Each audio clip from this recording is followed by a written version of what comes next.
অনেকেই আছেন যারা সকালবেলায় ভাত খান বা দুপুরবেলায় ভাত খান। এই যে আমরা ভাত খাবো তার সাথে সবসময় সুস্বাদু খাবার আমাদের খেতে ইচ্ছে করে, কিন্তু সুস্বাদু খাবার খেতে গেলেই সবসময় সেটা আনহেলদি হবে বা অয়েলি হবে তেমনটা নয়। আজকে এমনই একটি সুস্বাদু, আমরা সকলেরই জানা কিন্তু সকলেরই প্রিয় এবং প্রচণ্ড সুস্বাদু সেই খাবারের রেসিপি আজকে আপনাদের সামনে বলবো, যেখানে একেবারেই তেল লাগে না, মশলা লাগে না, অথচ খেতে হয় অসাধারণ আর উপকারে ভরা। যেমন আজকে যেটা আমরা করছি সেটা হচ্ছে আমি বিট নিয়েছি, যেটা বালি লেগে থাকে, তাই জলের মধ্যে অনেকক্ষণ ভিজিয়ে ভালো করে ধুয়ে তার খোসাটাকে ছাড়িয়ে নিতে হবে। যতটা পরিমাণ বানাবেন ততটা বিট নেবেন।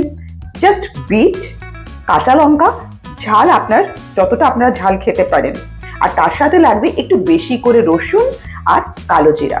ব্যাস হয়ে গেল। কিন্তু এবারে আসি রন্ধন প্রণালীতে, কিভাবে আমরা এটা করব। আমি কিন্তু চিনিটাকে অ্যাভয়েড করতে বলছি, কারণ বিটটার মধ্যে একটু মিষ্টি থাকে, তাই চিনি দেবেন না, কারণ চিনি না আনহেলদি। আমি একেবারে সবাইকে বলি চিনিটা বাদ দিয়ে দিই। যাই হোক, এবারে বিটটাকে আপনি মিক্সিতে গ্রেট করতে পারেন, শিলেও বাটতে পারেন, আবার যেটা আমাদের খিসনি যেটা আমরা বলি কদ্দুকাস, ওতেও আমরা গ্রেট করে নিতে পারি। গ্রেট করে নেওয়ার পর কড়াইতে জাস্ট অল্প 1 চামচ তেল দেবেন, তাতে কালো জিরেগুলো দিয়ে দেবেন, কাঁচা লঙ্কা রসুনটাকে থেতো করে বেটে নিয়ে তারপরে ওটাকে ফোড়ন হিসেবে দেবেন। তারপর আমরা বিটটাকে দিয়ে দেব। দেওয়ার পর স্বাদ মতো নুন আর একটু হলুদ দিয়ে নাড়াচাড়া করে শুকিয়ে গেলে একেবারে শুকনো করে নামিয়ে ফেলুন।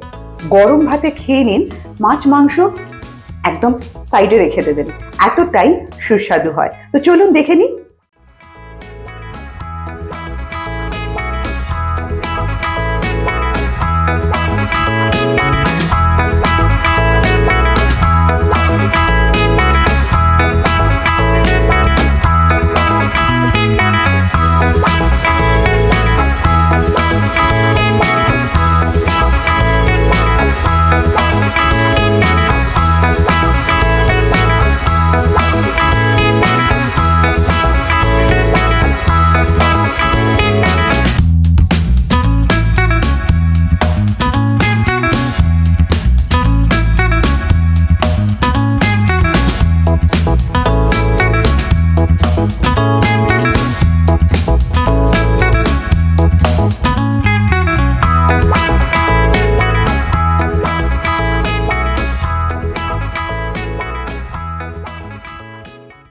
পুষ্টি গুণে ভরা সুস্বাদু খাবার হয়ে গেল, পুষ্টি গুণে ঠাসা একটা খাবার।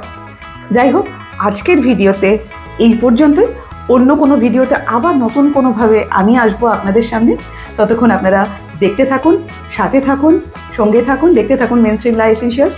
নমস্কার, ভালো থাকবেন।